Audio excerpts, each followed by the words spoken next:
사천시 사천읍 행정복지센터의 민원실.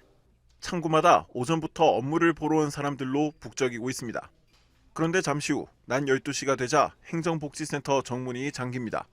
밖에서는 공무원들이 민원인에게 휴무 시간임을 안내하며 양해를 구합니다. 민원실 점심시간 휴무제가 적용된 첫날 모습입니다. 사천시가 이번 달부터 민원실 점심시간 휴무제 시범 운영에 들어갔습니다.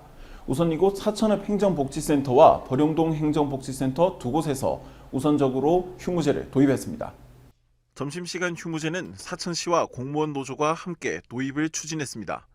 그동안 민원실 근무자는 업무 유지를 위해 법적으로 보장된 점심시간에 교대 근무를 실시해왔기 때문입니다. 다만 민원인들 사이에서는 불편을 호소하는 목소리도 나옵니다.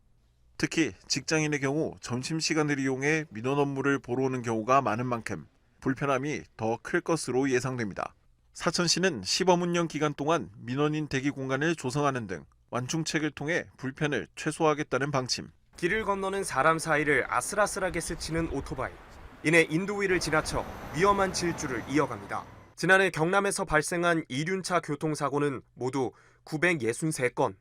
진주와 사천에서도 각각 30건이 넘는 이륜차 사고가 발생해 모두 6명이 숨졌습니다. 이륜차 난폭 운전이 심해지자 단속을 강화해야 한다는 지적이 꾸준히 제기되고 있습니다. 하지만 오토바이 번호판이 이처럼 뒤에 달려있다 보니 차량 앞부분만 인식하는 기존의 무인 단속 카메라로는 적발이 불가능합니다. 이에 경남경찰청이 도내 6개소의 뒷부분을 촬영할 수 있는 후면 단속 카메라를 시범 운영하기로 한 가운데 사천과 진주에 각 한 곳씩 설치됐습니다. 카메라를 지나치자마자 다시 속도를 올리는 차량도 단속할 수 있습니다. 한편 번호판이 없거나 단속 카메라 시야를 벗어나 달리는 오토바이를 잡을 대책이 필요하다는 지적도 나옵니다. 보행 신호에 맞춰 사람들이 길을 건넙니다. 이내 정지를 알리는 적색으로 신호가 바뀌더니 표시기에 붉은색 숫자가 나타납니다. 빨간불에서 초록불로 바뀌기까지 남은 시간을 알려주는 적색 잔여시간 표식입니다. 지난해 580여 건의 교통사고가 발생한 사천시. 사망자도 8명에 달했는데 특히 보행자 사망 사고가 절반을 차지했습니다. 이에 사천시와 사천경찰서, 도로교통공단이 적색 잔여시간 표시기를 설치해 이를 줄여보기로 한 겁니다. 서부 경남에서는 처음입니다. 삼천포 운동장 사거리 등 보행량이 많은 6곳에 설치했는데 우회전 차량의 무리한 진입으로 인한 사고를 예방하고 무단 횡단하는 보행자의 심리를 억제하는 데 도움을 줄 것으로 기대하고 있습니다. 타 지자체에서는 표시기를 시범 운행한 뒤 무단 횡단자가 절반가량 줄어드는 효과를 봤다고 밝히기도 했습니다. 하동군의 농어촌 버스는 10대가 투입돼 총 42개의 노선을 운행합니다. 버스가 모두 모이는 곳은 하동읍에 위치한 버스터미널. 하지만 이곳은 실제로 국민들이 이용하는 시장이나 병원, 행정복지센터 등과는 거리가 멀어 실효성이 떨어진다는 지적이 이어지고 있습니다.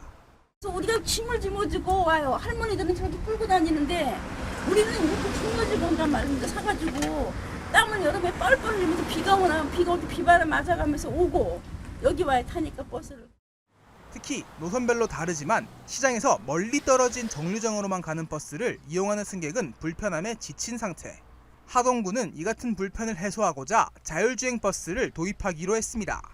하동읍 내의 터미널과 시장 등 중심지와의 거리를 줄이고자 1구간 6.7km는 하동 버스터미널부터 하동읍 내 행정복지센터를 거치는 순환구간을 지정했습니다. 또 2구간은 하동 버스터미널부터 화계 버스터미널까지 24.2km 구간으로 하동읍과 하계면을 연결하는 관광 노선으로 설정했습니다.